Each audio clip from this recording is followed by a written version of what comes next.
अस्सलाम my social media family, कैसे हैं आप लोग। उम्मीद करते हैं आप लोग खैरियत से होंगे। जनाब मैं भी खैरियत से हूं। अगर बात करें आज की पहली खबर की तो आपको बहुत बड़ी खबर देने वाली हूं। जी हाँ, जन्नत मिर्जा की बात करें तो पाकिस्तान के बाद उन्होंने जापान की फैशन इंडस्ट्री में कदम रख दिया है। और क्या ऐसा किया है जो इस वक्त सोशल मीडिया पर बहुत ज्यादा वायरल हुआ है, वो भी बताएंगे आपको आज की वीडियो में। आज की दूसरी खबर देंगे कि आयमा बेग को उर्फी जावेद से क्यों मिलाया उनके फैंस ने, और साथ में आपको बताएंगे सुष्मिता सिंह को उनके फैंस ने कहां पर पकड़ा उनके साबिक बॉयफ्रेंड के साथ। बहुत ही एक नामुनासिब सी जगह थी जहां पर बॉयफ्रेंड के साथ मिलना। खैर ये भी बताएंगे आपको। और आज की चौथी खबर जो है बताएंगे आपको कि दुबई की शहजादी ने एक परफ्यूम लॉन्च किया है जिसके नाम ने इस वक्त सबको हिलाकर रख दिया है कि आखिर यही नाम क्यों। तो बताएंगे आपको सभी कुछ। लेकिन अगर आप लोग चैनल पर नए हैं तो जल्दी से चैनल को सब्सक्राइब कीजिए, बेल आइकन को प्रेस कीजिए, आने वाली वीडियोस के बारे में आपको पता चलता रहेगा। सबसे पहली खबर देंगे जनाब जन्नत मिर्जा के हवाले से लॉलीवुड की। जनाब अगर बात करें बड़े पर्दे पर काम कर चुकी हैं, सैयद नूर की फिल्म में भी ये काम करती नजर आई हैं आपको, लेकिन वो फिल्म फ्लॉप हो गई थी। खैर इस वक्त टिकटॉक पर और तमाम जो सोशल मीडिया प्लेटफॉर्म्स हैं उस पर जानी जाने वाली जन्नत मिर्जा, जिनके इंस्टाग्राम पर 5.9 मिलियन फॉलोअर्स हैं, और वो इस वक्त जनाब प्रॉपर तरीके से कदम रख चुकी हैं जापान की फैशन इंडस्ट्री में। वहां पर उन्होंने 2 दफ़ा रैंप वॉक की, एक दफ़ा जामनी रंग के जोड़े में और दूसरी दफ़ा सुर्ख रंग के जोड़े में। और वहाँ की जो फैशन इंडस्ट्री है वहाँ पर इंट्रोड्यूस करवाया गया है जन्नत मिर्ज़ा को।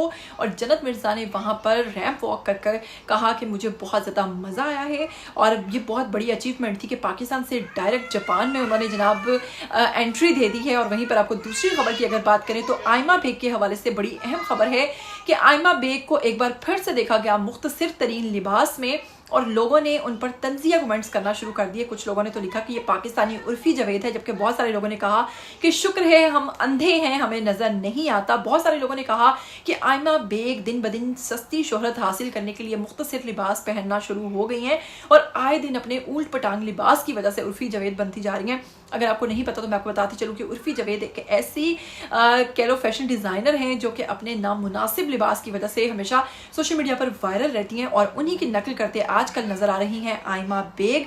तो आयमा बेग का ये हुलिया लोगों को बिल्कुल भी भाया नहीं, लोगों ने इसीलिए उन पर इतनी ज्यादा तनकीद की है।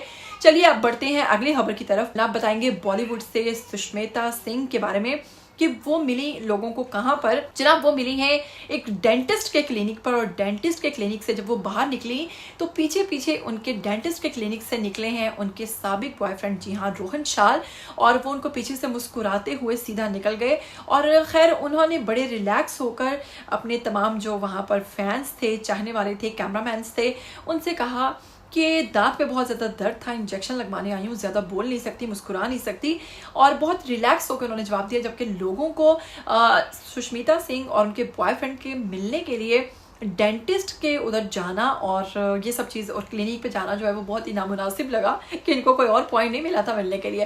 खैर चलिए हम बढ़ते हैं चौथी खबर की तरफ। तो बताएंगे दुबई UAE की शहजादी की अगर बात करें तो उन्होंने लॉन्च किया है एक परफ्यूम जिसका नाम उन्होंने रखा है डिवोर्स।